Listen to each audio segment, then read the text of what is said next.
So in this video, we're going to give a brief review of meteorites, and we're going to start with a couple of definitions. So if we have a meteor, that is something that you might otherwise known as a shooting star. So a shooting star, that's a meteor. It's a piece of material probably sourced in the asteroid belt that's coming through the atmosphere, and as it heats up, it glows, and that's what we'll see in the nighttime sky as a shooting star.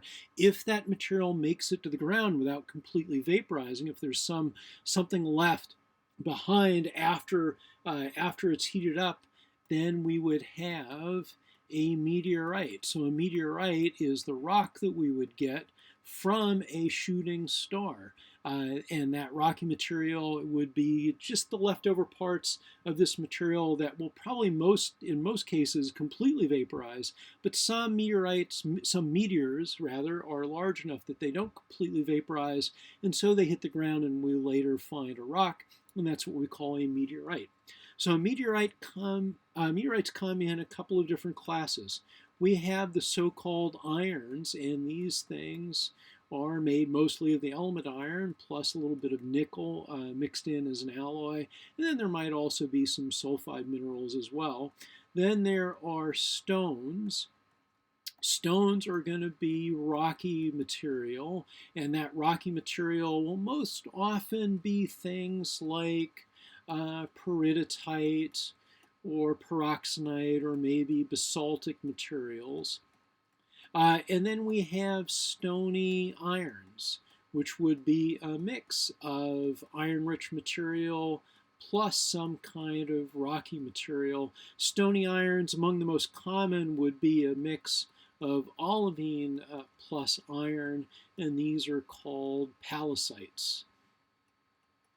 And there are others that are a mixture of pyroxene and iron called mesositerites. Anyway, what we think these represent for the most part, there's a special class of stones we'll talk about in a moment, but we think that these are the bits of differentiated planets. So if you have a planet, you could have a metallic core, and then it would be surrounded by a mantle that would be made mostly of something like peridotite or peroxenite, and then that in turn would be surrounded by a crust, and the crust is very thin, so we'll just let this line represent the crust, and that crust for most small planets would probably just be basalt.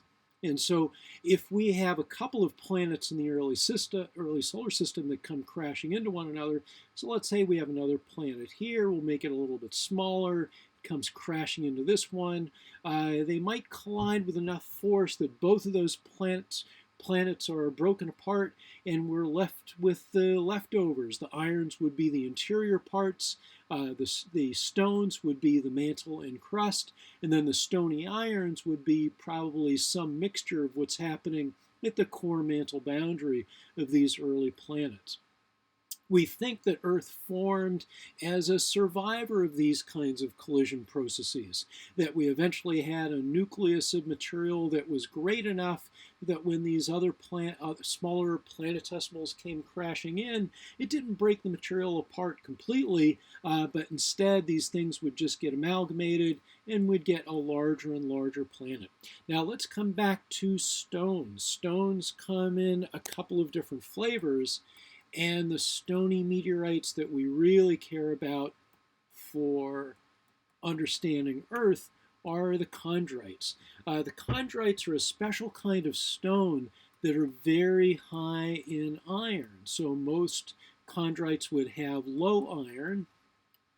Most stony meteorites would have low iron because the iron has been segregated to form a core. So if you have a mantle here, this core, as it forms, little droplets of iron would drip downwards, and the core would grow, stripping the iron from the residual mantle that surrounds the iron core. Chondrites, though, look as if you took the entire Earth and put it in a blender.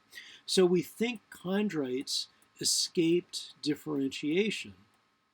We think that these are bits and pieces of the early solar system that never formed into a larger planet that differentiated into a core, mantle, and crust. They escaped differentiation, and so they give us one of our earliest views of what the solar nebula looked like before the planets formed. And because they give us one of these earliest views, we think that they are the building blocks of planets. Now, there's a little bit of controversy. There are chondrites that are rich in carbon, and the carbon-rich ones we call carbonaceous chondrites. And those are the most popular family of chondrites to form the basic ingredients that if you bring them together, then you can make a planet like Earth. But then there are another group that are rich in enstatite. And so we call those the enstatite chondrites. And some people argue that enstatite chondrites are a better building block.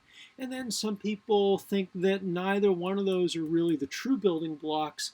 They are probably the building blocks for maybe some of the planets, but that Earth formed from its own set of chondrites that we don't see anymore because those chondrites were consumed in making the Earth itself.